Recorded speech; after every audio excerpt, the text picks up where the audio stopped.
Hello everyone and welcome to the next review. Today's review is going to be for Saving Beauty by Byung-Chul Han. This is my third Han book. I, of course, reviewed Non-Things, Upheaval in the Life World for this channel and reviewed it for The Ecological Citizen. And prior to that, I reviewed for this channel Capitalism and the Death Drive. So Han is an author that I very much agree with. I think alongside Patrick Curry, he's a figure, he's a thinker who encapsulates this channel's desire to renew an appreciation of the old and the green, the silent and the dark. He is one of my favourite writers. That said, I will just briefly, for those that are not aware of Han's work and how he operates, I'll briefly give two criticisms, challenges to the overall structure of his books and the way that they are generally published. First of all, Han is prolific, but I'm not sure he needs to be as prolific as he is. He has a tendency to publish many slim volumes, slim but dense volumes.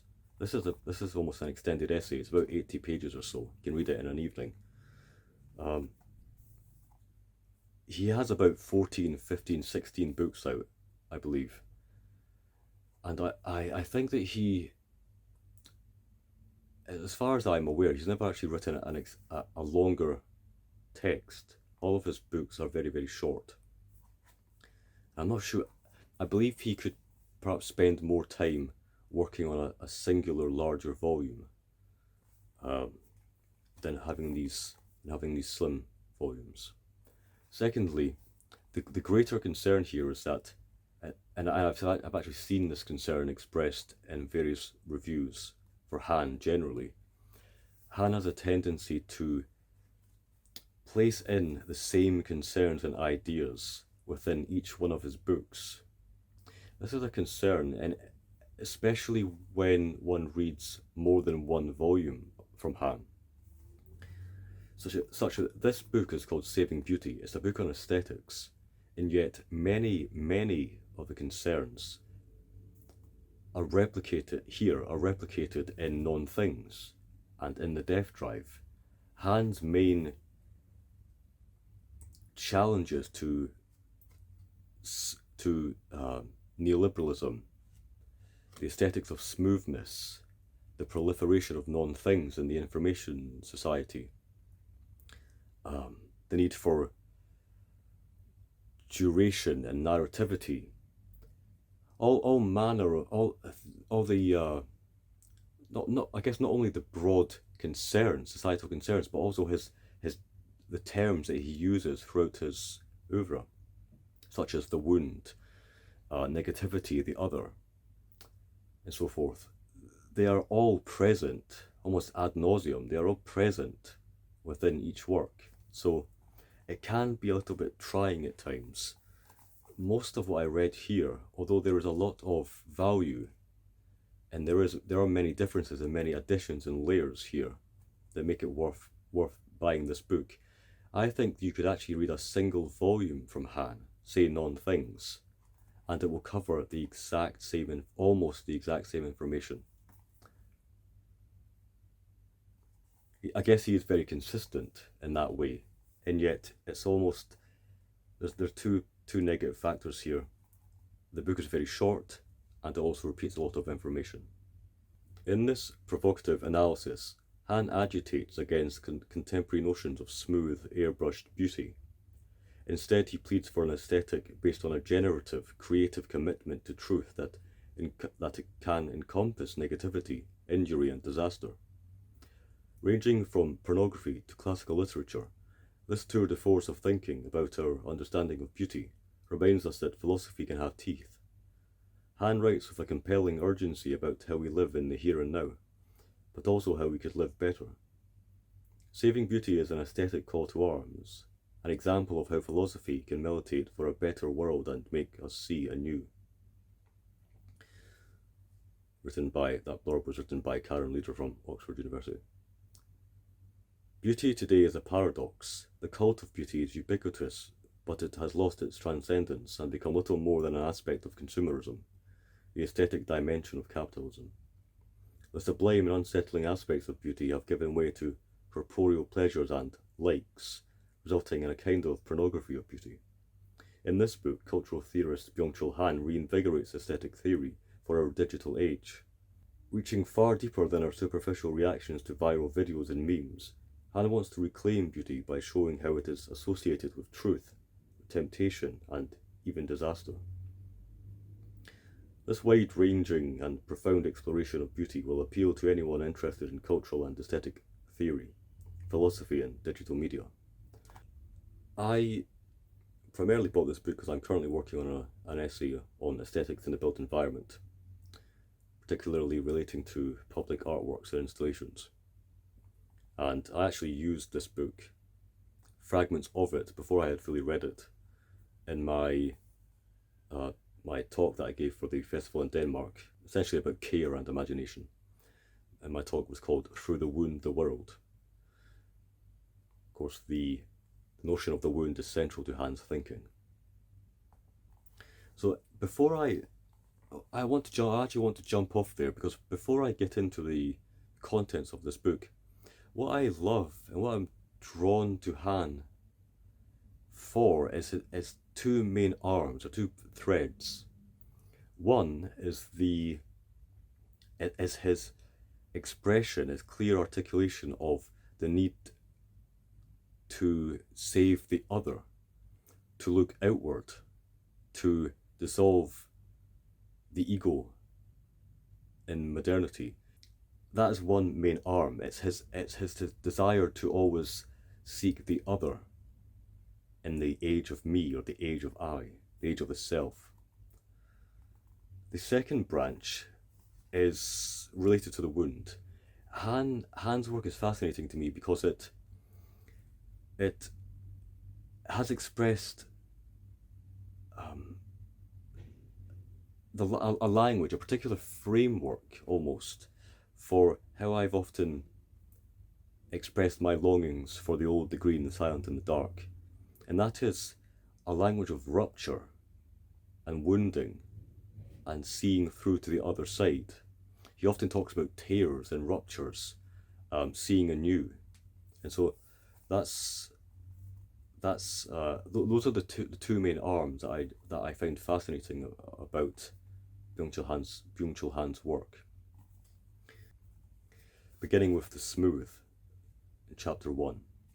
The smooth is something that Han is increasingly concerned with, continually concerned with in his books. He says the smooth is a signature of the present time. Why do we today find what is smooth beautiful? Beyond its aesthetic effect, it reflects a general social imperative. It embodies today's society of positivity. What is smooth does not injure, nor does it offer us any resistance. It is looking for like. The smooth object deletes its against. Any form of negativity is removed. Han, what I love about Han is that he critiques what I've always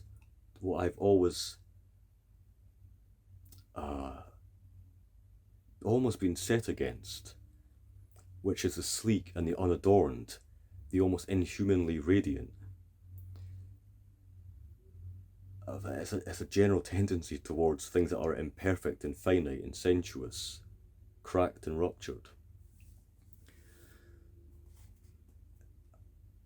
And the smooth, this kind of radiant, overly healthy, overly polished smoothness, it's not just aesthetic in the usual sense of, so take Jeff Koons' sculptures, his balloon dog, for example. It's an overly smooth work. There's no blemishes.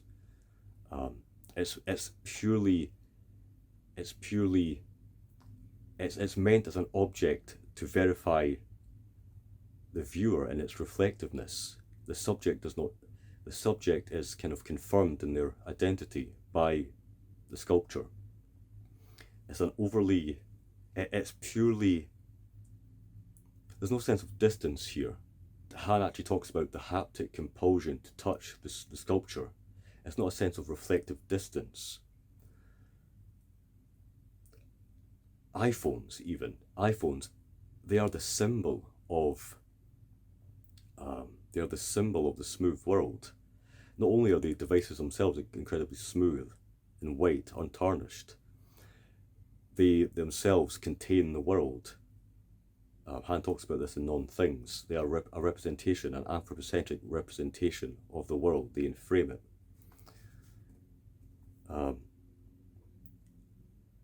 And so you can see here that the notion of smoothness is not just about aesthetics. It's about the smooth flow of communication and capital. It's about acceleration. Globalization is a form of smoothness. So it's not just that a single sculpture might be physically smooth. We are overly obsessed with smooth flow of information and connection. Transparency. Transparency is what. Transparency is almost. It helps along smoothness. The two go together. We are overly concerned with access and all things. Think of it as almost the lidless eye of Sauron. Constant bright transparency, constant unblemished smoothness. Really, those are good definitions of modernity. The mega machine, which Curry talks about, and which before Curry, Lewis Mumford talked about, is a smooth system. Contrary to smoothness, there is the injurious, the rupture, the tear. I've talked about this in various places, chiefly in my paper, For the Wound, the World. But the wound is what is a generative rupture in what Han would call the hell of the same.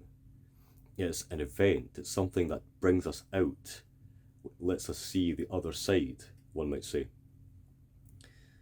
The wound, there's a kind of a negativity that inheres in the wound. Negativity, I should say, it's not. So Han does have a tendency to sound a bit fatalistic and pessimistic and dark with his words like negativity and the wound and injury. But you'll actually find that a lot of the time he's using these words for almost an aesthetic effect. He's not actually advocating for wounding and pain. He wants rupture and to be shaken, to be brought out of the self.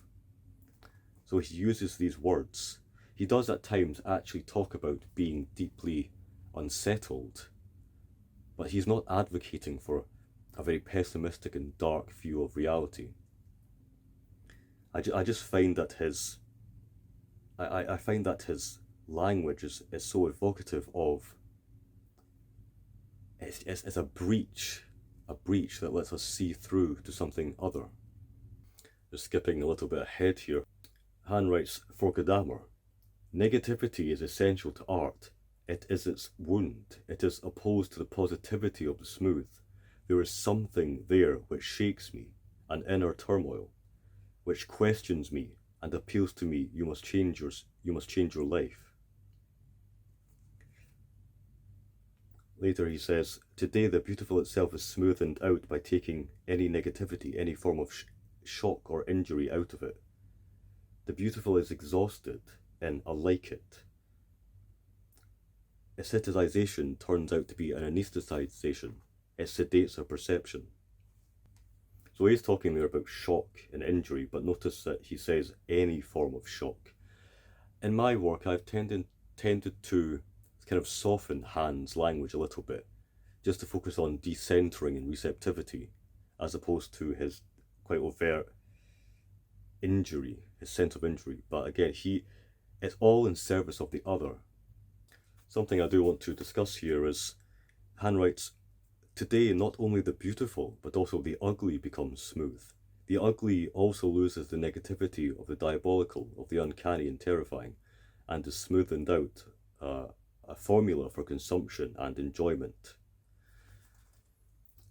I agree in part with this. I think something that's frustrating me about Han, and having read this book, a critique I will give is that he doesn't actually. It's very abstract. It's a philosophical treatise, but it is extremely abstract to the point where he will not invoke any examples of artistic works that he might appreciate or even dislike.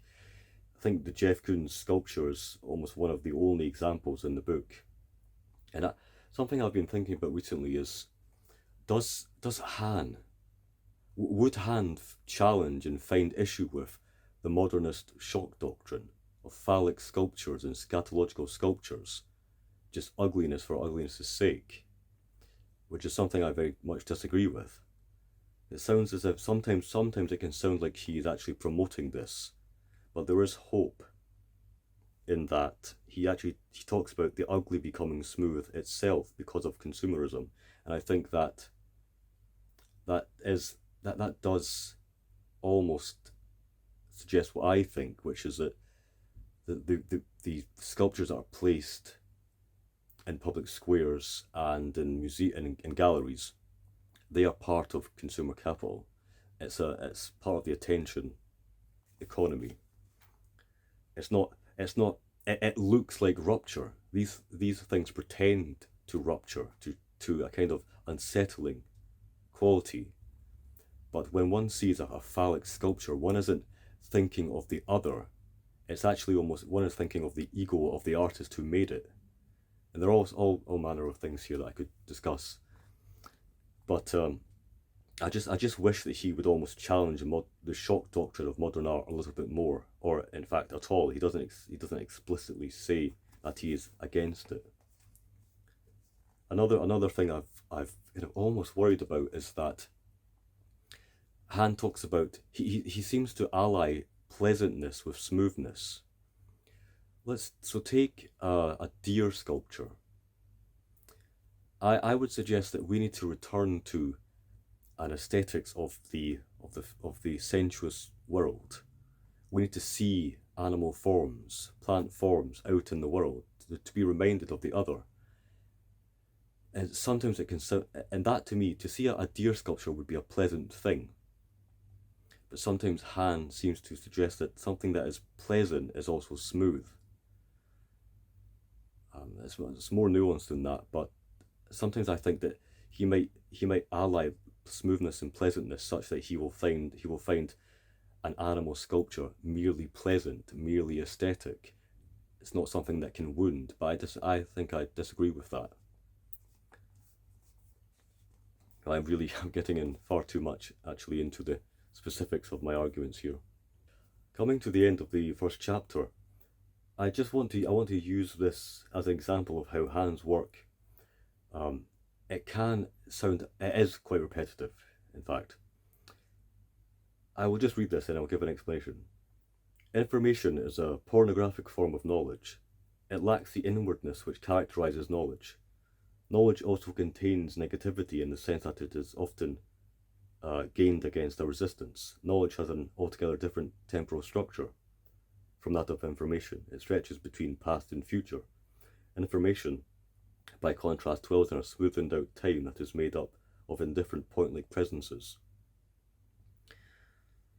Today, communication has become smooth. It's a frictionless exchange of information. Smooth communication is free from any negativity of the other or alien, etc., etc. Even so, he says the positivity of smoothness accelerates the circulation of information, communication, and capital. Almost that entire page has been repeated verbatim in his other books. I've read these exact words essentially. So although the book is about aesthetics and he's talking about the aesthetics of information, I guess, versus contrasted with knowledge, he's always talking about the same thing, just from a slightly different lens. So there is that to contend with when reading multiple works from Han. On to the main subject, I suppose, of the book. Now, there's a lot here to unpack, as they say in academia, but I will just try to give a rundown. I've written some notes here. Han critiques both notions of the beautiful and the sublime. He suggests that The beautiful, as currently lived, is not an aesthetic of truth or true otherness, but a consumerized narcissistic surface, as we've already discussed. He challenges the contemporary identification of beauty with seamless pleasantness. Again, there's an isolation of beauty with positivity, a separate thing. Han critiques the notion that the sublime should be separated from the beautiful. The sublime, some of you might know, has historically been opposed to the beautiful.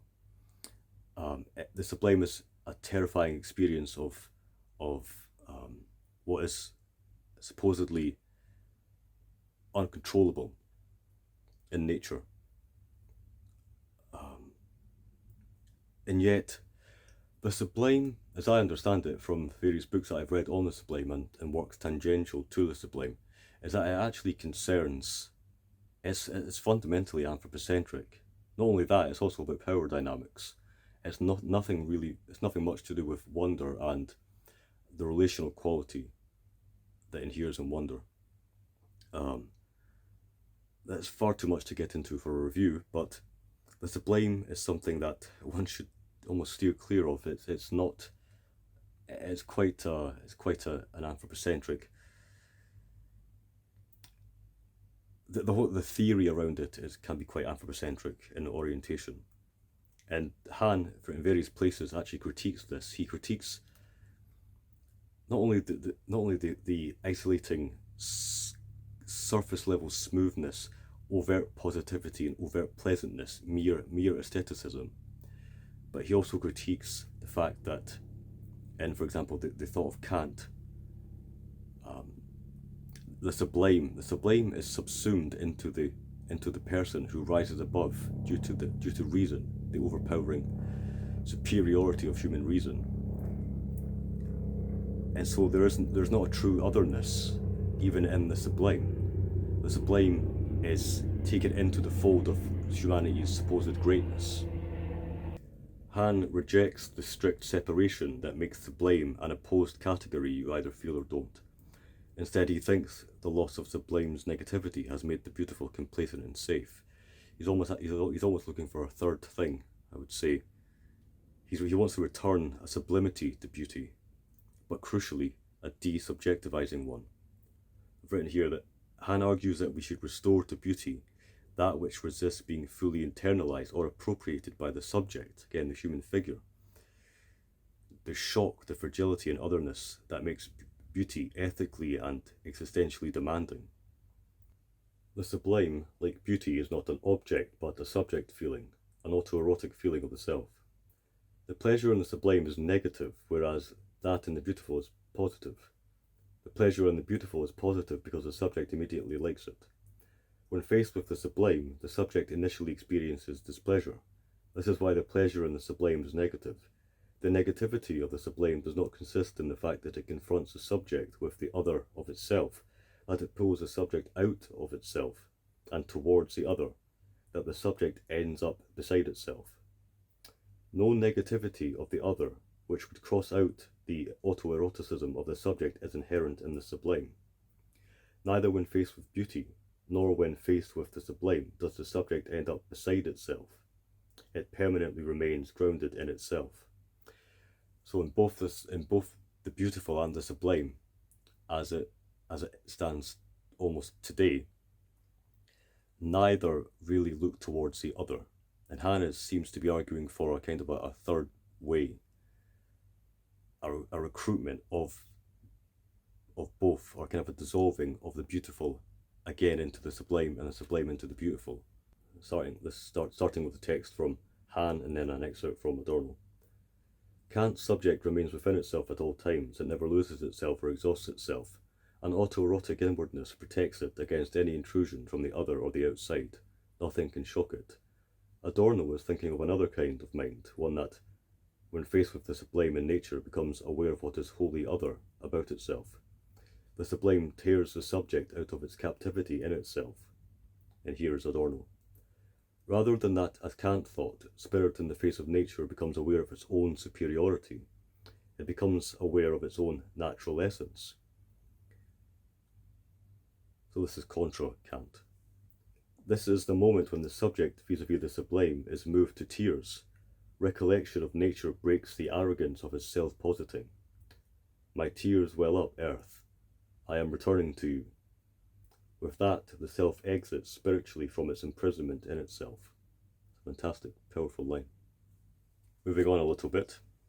I want to read this passage here. Natural beauty is opposed to digital beauty. In digital beauty, the negativity of the other is entirely removed. It is therefore perfectly smooth. It is not meant to contain any tear. Its signature is pleasure without any negativity, namely the like.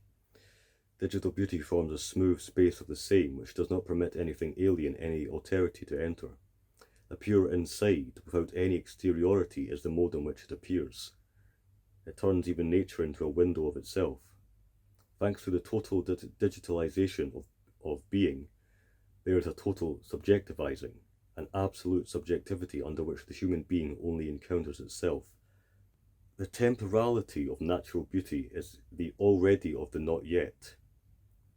It appears on the utopian horizon of what is coming. The temporality of digital beauty, by contrast, is the immediate present without the future, even without history.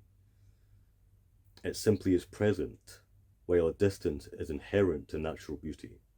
The latter veils itself at the moment of greatest proximity. Its erratic distance removes it from any kind of consumption. Indeed, earlier, in fact, I'm just looking now, there's so much to say here, but earlier he talks about the natural beauty is not something that is immediately liked. It wants silence. It rejects any kind of being used. Natural beauty altogether evades consumption, as well as communication, which only leads to the adaptation of spirit to utility.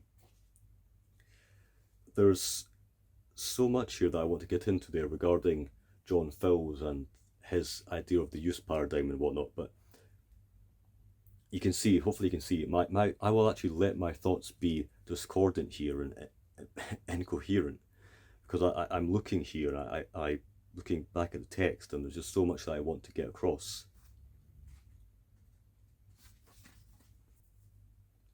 Natural beauty and artistic beauty are not opposed to each other. Rather, art imitates natural beauty as such, what is unutterable in the language of nature. In doing so, it saves it. Artistic beauty is the afterimage of the silence that is the single medium for which nature speaks. I should say some of these, it's not all Hans' text here that I'm reading. He tends to layer quite extensively, he tends to embed in lots of quotes from different thinkers. Natural beauty turns out to be the trace of the non-identical in things under the spell of universal identity. Digital beauty banishes any negativity of the non-identical. It only permits consumable, usable differences. Alterity gives way to diversity. It's quite a nuance. It's very nuanced there. I'm not sure I entirely understand the spell of universal identity, but something that I do understand here is the digital world, in a manner of speaking, is a world that the humans have coated over with their own retina. That's utterly relevant, of course, to AI. Layering upon human thought, you cannot break out of it. It's a human-made system. This humanly networked world produces a permanent self-mirroring. The closer the net is woven, the more thoroughly the world shields itself against the other, the outside, the other side. The digital retina turns the world into a screen and control monitor. Inside this autoerotic visual space, in this digital inwardness, there can be no sense of wonder. The only thing human beings still like are themselves. So moving on a little bit, I just want to speak about the aesthetics of veiling. And reading this text here on the very first page on chapter 5, I do want to, although I obviously have sympathies with Hans' ideas, his writing style can be a bit frustrating at times, especially when it repeats. But there is another category of issue here. I will just read this passage and you'll see what I mean immediately. Beauty is a hideout. Concealment is essential to beauty. Transparency and beauty do not go together. Transparent beauty is oxymoronic. Beauty is necessarily semblance. Opacity is inherent to it. Opaque means shaded. Unveiling disenchants and destroys beauty. Thus it lies in the nature of beauty that it cannot be unveiled. He's making kind of almost aphoristic statements there that almost layer upon each other, but sometimes it feels too discreet. It's quite hard to read at times. It'd be better surely to have a flowing sentence. He does tend to write like this, I have to say, and it becomes quite apparent once you've read more than one of his works. But something I just want to touch on here in regards to the aesthetics of failing is that he clearly coming from an Eastern appreciation of aesthetics. One thinks of Junichiro Tanizaki and his In Praise of Shadows.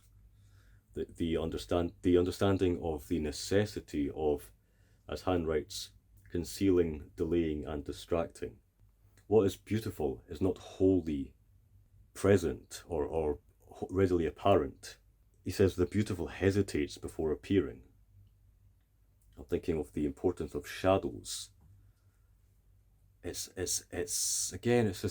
something, a feeling I've always had of being against inhuman radiance, the lidless eye, full access, full transparency, fully polished, the bright and the ascetic. That those things, those platonic qualities, are fundamentally not of this world. What is beautiful is the object in its draping, in its veil, its hideout. The beautiful object remains true to itself only under its veil. Unveiled, it becomes infinitely inconspicuous. To be beautiful categorically means to be veiled. He goes on to say that the veil is more essential than the veiled object. It's reminding me of the importance of mystery in art. Mystery and distance, I think. In the chapter on the aesthetics of injury, he writes, "Today's society of positivity forever reduces the negativity of harm." And indeed, he is talking about harm here. But one has to remember that he's not advocating for physical pain and damage. He says this also applies to love. Any major commitment that might lead to injury is avoided. Libidinal energies are distributed across many objects, like capital investments, in order to avoid a total loss. Perception also increasingly avoids negativity. Negativity, again, I take to mean decentering, to be shaken, a sense of rupture, it's a crack in the shield of the self, as I like to think about it. When I talk about the wound and rupture and negativity, using Han as a springboard, I'm thinking more of it's either a crack in the shell, the human shell, or it's a crack in the systems of modernity, the mega machine. It's not actually about physical injury, and although in a more basic sense, yes, we are overly concerned with being happy in an almost superficial, inhuman way. Perception also increasingly avoids negativity. It is dominated by the like, but seeing in the emphatic sense always means seeing differently, namely experiencing. It is impossible to see differently without exposing oneself to injury. Seeing requires vulnerability. Otherwise, the same keeps on repeating itself. Sensibility is vulnerability. One may also say that injury is the moment of truth in seeing. Without any injury, there is no truth, not even perception. There is no truth in the hell of the same. That the line there regarding seeing requires vulnerability and to see differently without exposing oneself to injury very much reminds me of the main wound quote that I use from Non-Things. Presence requires exposure, vulnerability. Without a wound, I ultimately hear only the echo of myself. A wound is an opening, an ear for the other. And I talked earlier about Hans' uh, feeling for words and language frameworks that are about opening, rupture, so forth, gaps, the other side. And something that confirmed that is his discussion of the punctum and studium, which was first elucidated by Roland Barthes. First of all, I will say there's an issue here in that he's discussing the theory of the studium and punctum in this book, but he does so in non-things. It might even be Capitalism and the Death Drive, and he makes many of the same points. So again, there was that issue of repetition. I find just to dwell a little bit on Barth's theory here. Barth suggests that in photography there is the studium. The studium is what is culturally coded and legible. It is the kind of the background field of coherence in a photograph. The punctum is something that lingers almost out of sight. It is what I guess I will read here. Han will explain it better than me. Of course, photography is culturally coded. The studium follows this code more or less joyfully. But this is never my delight or my pain. It does not spark any passion or love. It only mobilizes a half desire, a demi-volition. He's quoting Barthes here, I should say, and is guided by a vague, slippery, irresponsible interest. That's the studium.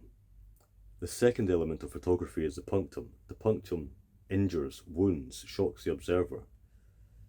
This time it is not I who seek it out. It is the element which rises from the scene, shoots out of it like an arrow and pierces me. The punctum suddenly holds all of my attention. The reading of the punctum is brief and active, crouched like a beast of prey before it pounces. The punctum announces itself as a gaze. I'm always drawn towards theories that in some way suggest a breaking through, a gap in perception, something other arising.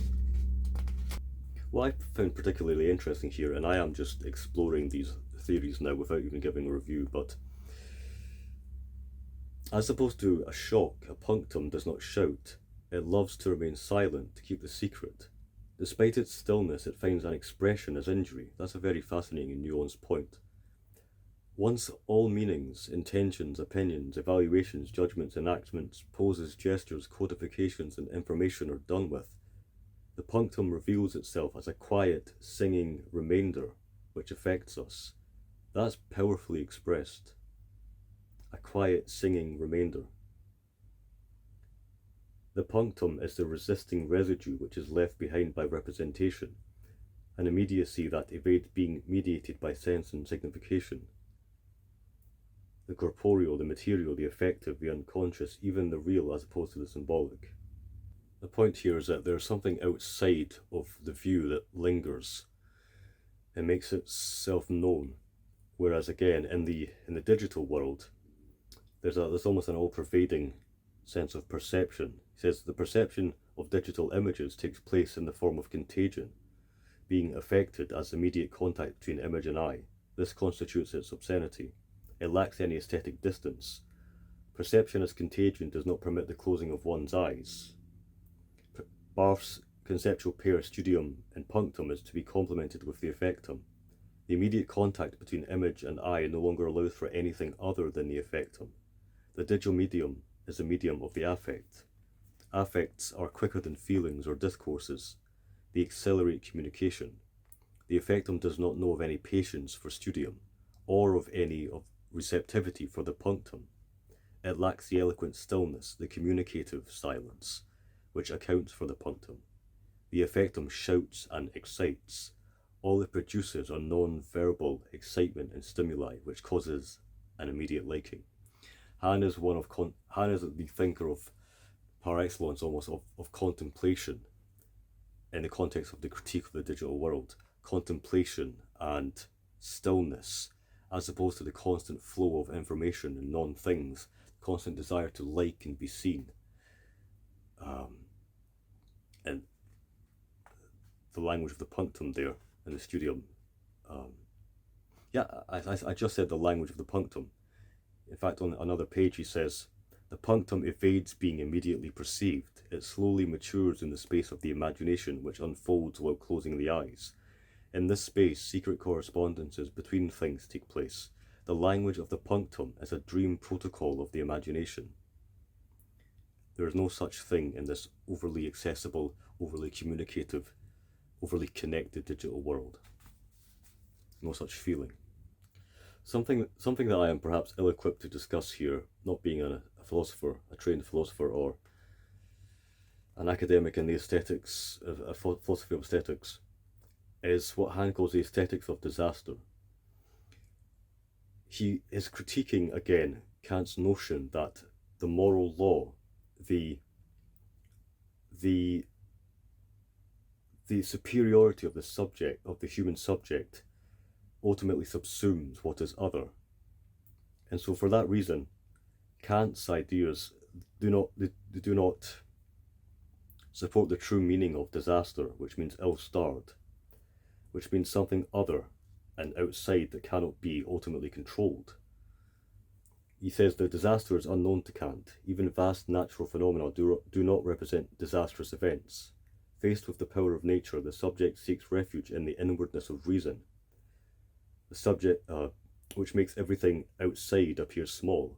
Kant permanently immunizes himself against an outside which evades the autoerotic inwardness of the subject.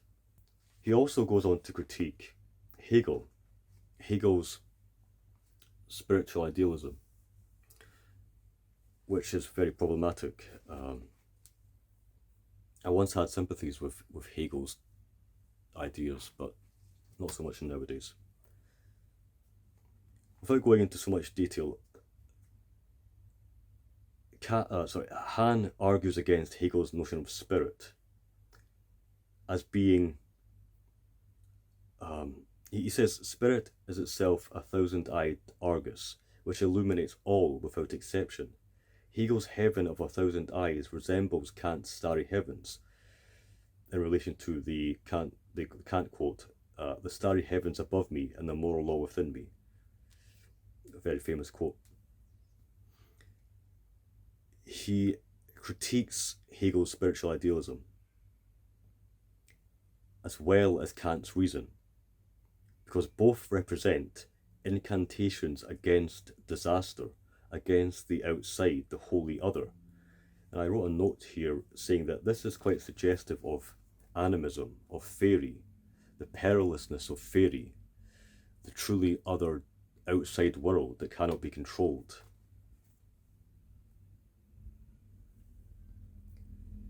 He writes, the disaster intrudes upon the starry space as an unlucky star. It is the radical heterogeneity, the outside, which breaks open the inwardness of spirit. Now, something that I want to discuss here, although it is a little bit tangential or disconnected from what we were just talking about, is the context is that Han is speaking about the moral quality of beauty, and he brings into play the notions of virtue and the sense of having a different kind of temporality from the increasingly our dependency on stimuli and excitement, consumer capitalism. And he talks about the kind of the shared affinity with morality, virtue, and character, with duration, solidity, and permanence. He writes that solidity and permanence are not conducive to consumption. Consumption and duration exclude each other. The impermanence and fleetingness of fashion, by contrast, accelerates consumption. Thus, a culture of consumption removes duration. Character and consumption are opposites. The ideal consumer is a person without character. Lack of character enables indiscriminate consumption. Now, he goes on to invoke Carl Schmitt's treatise, The Nomos of the Earth, and I thought I would bring this in because, obviously, being a nature channel, a channel that is broadly of the natural world, supporting of the natural world and ecocentrism and whatnot, I found this passage to be particularly interesting. He writes, Carl Schmitt's treatise on the nomos of the earth begins by giving praise to the earth. Schmitt praises it first of all for its solidity. The earth allows for clear boundaries, distinctions, and closures. Its solidity also makes it possible to erect border stones, walls, and fortresses. He then goes on to talk about, he quotes Schmitt on the importance of order and orientation, community, relations. He says, Schmitt's nomos of the earth is a paradigm which we have long since left behind in favour of the digital. The digital order shifts all parameters of being. Forms of ownership, neighbourly relations, clans, tribes and estates all belong to the telluric order, the order of the earth. Digital networks dissolve clans, tribes and neighbourly relations. The sharing economy also makes ownership superfluous by substituting it with access. The digital medium resembles the characterless sea on which no fixed lines and markings can be engraved. No fortresses, no thresholds, no walls, no moats, no boundary stones can be erected on the digital sea. Stable characters are difficult to network. They lack connectivity and communication. In times of networking, globalization and communication, a stable character can only be an obstacle and disadvantage. The digital order celebrates another ideal. It is called the man without character, characterless smoothness. Reminded of so much there. The need for, there's so much to get into here regarding neoliberalism and globalization. It's human nature to value boundaries and essential characteristics and separation and differences, distinctions. Not only is that important for culture and society at large, but especially in the neoliberal paradigm where people are treated as economic units, moved around without any concern for cultural identity whatsoever. Just the notion of a boundary and a difference itself is itself required for relation. We have almost lost that aesthetics of relation in the digital age. So skipping ahead a little bit here, what I found pleasant was that Han recruits Elaine Scarry in his argument, a particular section of the book, in her book on beauty and being just, which I have reviewed for the channel. What I find particularly interesting here is that Han is recruiting Scarry to point towards the ethical implications, the moral implications of beauty. Beauty is not mere aesthetic fluff. It points towards a sense of duty and fairness and responsibility. Not only that, and which is more important to me, I'll read this section here. Scarry points to an experience of beauty which makes the subject less narcissistic, even less inwardly orientated. That's the theme of this whole review. Faced with beauty, the subject abdicates. This leaves room for the other. This radical retraction of the self in favour of the other is an ethical act. And here he quotes Scarry. Beauty, according to Simone Weil, requires us to give up our imaginary position at the centre. It is not that we cease to stand at the centre of the world, for we never stood there. It is that we cease to stand even at the centre of our own world. We willingly cede our ground to the thing that stands before us. This is Han speaking here. In the face of beauty, the subject takes a side lateral position. It steps aside instead of pushing to the fore. It becomes a lateral figure. It takes itself back in favour of the other. This aesthetic experience in the face of beauty, Scarry believes, extends into the ethical. The retraction of the self is essential to justice. Thus, justice is a beautiful state of being together. Aesthetic joy can be translated into the ethical realm. It is clear that an ethical fairness, which requires a symmetry of everyone's relation, will be greatly assisted by an aesthetic fairness that creates in all participants a state of delight in their own lateralness. Contrary to Scarry's expectation, the experience of beauty today is fundamentally narcissistic. It is dominated not by a lateralness, but by a narcissistic centralness. It becomes consumerist. Towards the object of consumption, one takes up a central position.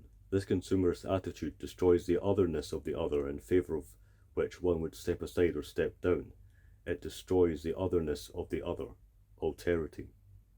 And moving on a little bit, and yet connecting, with the previous thought. Lingering on beauty. Beauty frees me from myself. The ego immerses itself in beauty. It rids itself of itself in the face of beauty. We can agree with Han here, however, it's important to remember that in the face of, we could call it enchantment in art, one is never not oneself. There's always boundaries dissolve, yet they remain important, as I have mentioned multiple times in relation to the work of Patrick Curry. Difference is necessary for relation, but they are slightly dissolved in the enchanting encounter with art. So he says, it rids itself of itself in the face of beauty. It is the willing, the interest, even the conatus, the striving, which makes time pass. The contemplative immersion in beauty, in which willing retreats and the self withdraws, produces a state in which time, so to speak, is at a standstill. He's describing there the effect of the slowing down of time within enchantment, being inside the frame and yet not inside the frame, being inside the picture, time slowing, seemingly to eternity, but not in eternity, because in this finite sensuous world there is no such thing as eternal eternity. The absence of willing and interest brings time to a standstill, even renders it still. Stillness is what distinguishes aesthetic intuition from mere sensual perception. In the face of beauty, seeing comes into its own. It no longer is driven away, torn away. This coming into its own is essential for beauty. The presence eternity of a lingering, which overcomes time, aims at the other. And here he provides a quote from Schopenhauer. It, the presence eternity, is the presence of the other. Thus, in lingering, eternity begins to shine as a light that spreads across the other. If it has ever been considered in the philosophical tradition at all, then in Spinoza's sentence, the mind is eternal to the extent that it grasps the things from the perspective of eternity. Then Hans suggests, it follows that the task of art is the saving of the other. The saving of beauty is the saving of the other. Art saves the other by resisting its identification with its givenness. Beauty, as that which is wholly other, suspends the violence of time. The crisis of beauty today consists precisely in the fact that beauty is reduced to its givenness, to its use or consumer value. Consumption destroys the other. The beauty of art is a form of resistance to it. So I think I will end the review here, for one specific reason. I am not qualified to discuss these matters in any great depth. Perhaps I'm putting myself down a little bit, but on the subject of eternity, I somewhat lost Han. Han lost me near the end of the book. He seems to almost talk in Platonic terms, which almost, I'm most likely misunderstanding what Han is advocating for here, but he talks about beauty in Plato's terms. He talks about moving up the ladder beyond ordinary beauty to the point of beauty as such. He talks about the ascent towards beauty. He talks about beauty being not merely passive and consumptive, but active and generative. I agree with that completely. That accords with so much that I already agree with. But he does tend to take a more transcendent and Platonic approach, and most likely I'm not understanding him correctly. He has talked about verticality in the past, in transcendence, but that might just be another way of describing what Curry might talk about regarding the going deeper into something. But I don't want to speculate too much, and again, I'm not qualified to discuss these matters in any great depth. I suppose I can just say that at the very end of the book, he's advocating for a sense of beauty that leads to duty, fidelity. He writes, commitment, fidelity and what commits us are mutually dependent. Commitment demands fidelity. Fidelity presupposes commitment. Fidelity is unconditional. This is what constitutes its metaphysics, its transcendence even. The increasing aestheticization of everyday life renders especially the experience of beauty, as the experience of what commits us, impossible. It only produces objects for a fleeting pleasure. The increasing volatility not only concerns the financial markets. At present, it takes hold of society as a whole. Nothing lasts or endures. Again, very Platonic. But I do understand what he means in a general societal sense. The radical contingency awakens a longing for something that commits us, something beyond the ordinary. Today we are faced with a crisis of beauty, insofar as the beautiful is smoothened out into objects of pleasure, of the like, into something arbitrary and comfortable. The saving of beauty is the saving of that which commits us. And I do agree on those points. In terms of the more in-depth theoretical and metaphysical points, I will need to do more reading to truly understand what he means by invoking Plato and invoking the transcendent and the eternal. So, a much longer review than usual. I do recommend Saving Beauty by Byung-Chul Han, but just be aware that if you've read Han's other works, there is a decent amount of repetition and it can be a little trying at times. But I suppose it's good in that one is able to, it reinforces the main points that Han makes throughout his entire oeuvre. Saving Beauty by Byung-Chul Han. Till next time, everyone. Thanks for watching.